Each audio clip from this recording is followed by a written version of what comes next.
New York کے علاقے Brooklyn borough president Eric Adams نے نیو یارک اسٹیٹ کے گورنر اور میئر کو خط لکھا ہے جس میں یہ مطالبہ کیا ہے کہ نیو یارک میں مقیم تارکین وطن کے میڈیا کی سپورٹ کے لیے اسٹیٹ اور سٹی کی سطح پر خصوصی فنڈز مختص کیے جائیں۔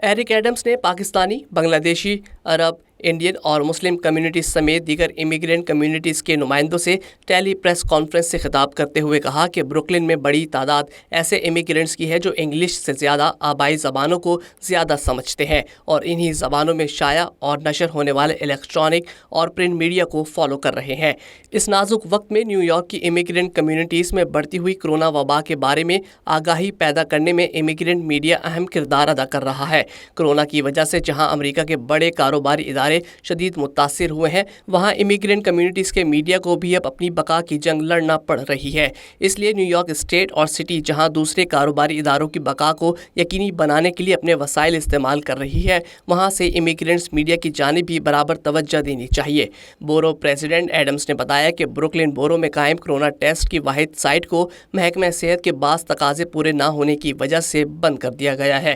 انہوں نے کہا کہ بروکلن میں کرونا کے ہزاروں مصدقہ کیس موجود ہیں اور ان کی تعداد میں ہر روز اضافہ ہو رہا ہے۔ سٹی اور اسٹیٹ کے حکام اس اہم مسئلے کی جانب توجہ دیں۔